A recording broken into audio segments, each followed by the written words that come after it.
एक बार की बात है, एक साधु घने जंगल में एक पेड़ के नीचे बैठकर ध्यान किया करता था।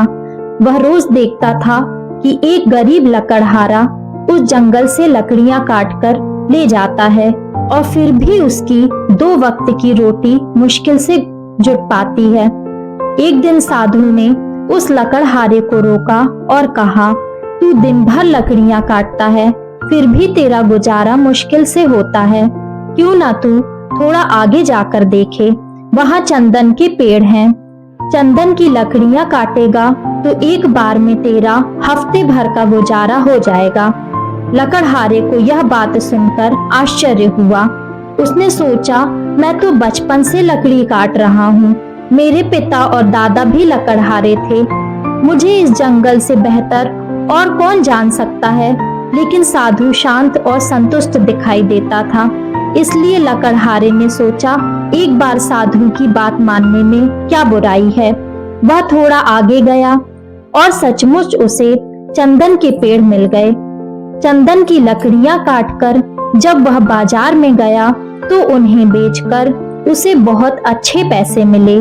अब वह हफ्ते में सिर्फ एक बार आता, चंदन काटता और बाकी समय आराम से बिताता।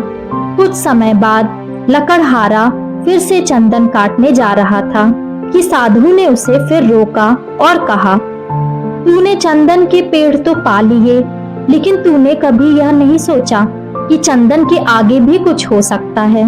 लकड़हारा हैरान हुआ और बोला, यह तो मेरे मन में कभी आया ही नहीं, चंदन से बढ़कर और क्या हो सकता है। साधु ने मुस्कुराकर कहा, चंदन से आगे जाओ, वहां चांदी की खदान है, अगर चांदी पाली तो तुझे लकड़ी काटने की जरूरत नहीं पड़ेगी। अब लकड़हारे को साधु पर पूरी तरह से भरोसा हो गया था। बिना समय गंवाए वह चंदन के जंगल से आगे बढ़ा और सचमुच चांदी की खदान पाली। अब तो उसकी किस्मत बदल गई। वह 4-5 महीने में एक बार चांदी लेने आता और बाकी समय आराम से गुजारता। उसकी जिंदगी में सुकून आ गया था। कुछ साल बाद जब लकड़हारा फिर से चांदी लेने जा रहा था तो साधु ने उसे फिर से रोका और कहा, अब भी तुम चांदी ही ले रहे हो, क्या तुम्हें कभी यह विचार नहीं आया कि चांदी से आगे भी कुछ हो सकता है।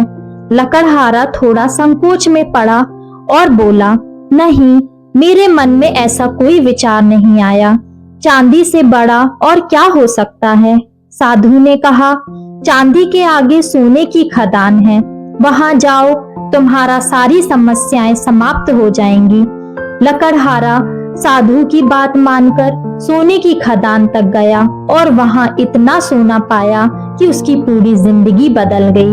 अब वह एक बार सोना लेकर सालों तक जंगल नहीं आता था। उसकी जिंदगी बहुत आराम से बीतने लगी। वह अब बहुत धनी हो चुका था और उसकी कोई आर्थिक चिंता नहीं थी। लेकिन सालों बाद जब वह सोने की खदान से लौट रहा था तो उसे फिर वही साधु उसी पेड़ के नीचे बैठे ध्यान करते मिले। साधु ने कहा, तुम अब भी सोने में उलझे हुए हो, क्या तुम्हें कभी यह विचार नहीं आया कि सोने से भी बढ़कर कुछ हो सकता है। लकड़हारा अब हैरान था। उसने कहा, सोने से बड़ा और क्या हो सकता है। साधु ने मुस्कुराकर कहा, सोने के आगे हीरे की खदान है, वहां जाओ, तुम्हें पता चलेगा कि असली दौलत क्या होती है।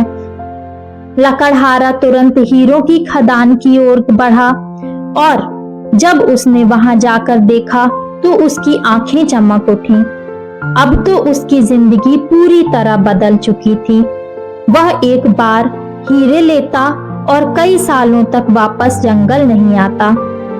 वह अब बहुत धनी और प्रतिष्ठित व्यक्ति बन चुका था। फिर एक दिन जब वह बूढ़ा हो गया और हीरे लेकर जंगल से लौट रहा था तो उसे फिर वही साधु मिले। साधु ने उससे कहा, अब भी तुम हीरों के उलझे हो, क्या तुम्हें कभी यह विचार नहीं आया कि इन सभी दौलतों से बड़ा भी कुछ हो सकता है। अब लकड़हारा चौंक गया। उसने कहा, क्या हीरों से भी बढ़कर कुछ हो सकता है। मेरे मन में यह विचार कभी नहीं आया। साधु ने गंभीरता से कहा, हीरों के आगे मैं हूँ। तुझे कभी यह ख्याल नहीं आया कि मैं यहाँ इतने सालों से बैठा हूँ?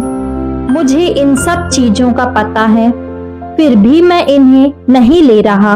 इसका मतलब है कि मेरे पास इससे भी बड़ा कोई खजाना है।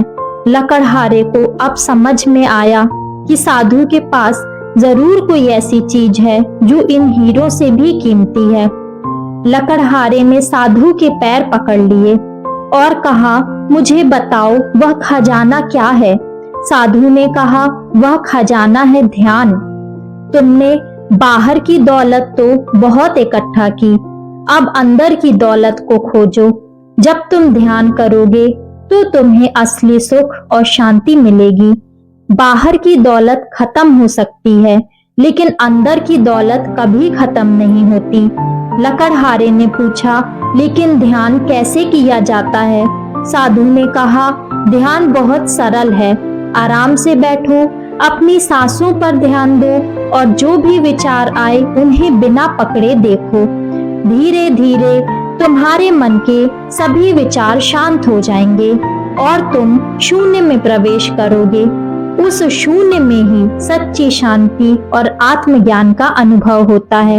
लकड़हारे ने साधु की बात मानी और ध्यान करना शुरू कर दिया। कुछ समय बाद उसे वह शांति और आनंद मिला जो दुनिया की किसी भी दौलत से बड़ा था। वह समझ गया कि असली खजाना बाहर नहीं बल्कि हमारे भीतर है। इस कहानी का संदेश है कि बाहरी दौलत हमें खुशी तो दे सकती है, लेकिन सच्ची शांति और सुख हमारे भीतर के ध्यान में छिपा है। जब हम अपने भीतर की ओर मुड़ते हैं तभी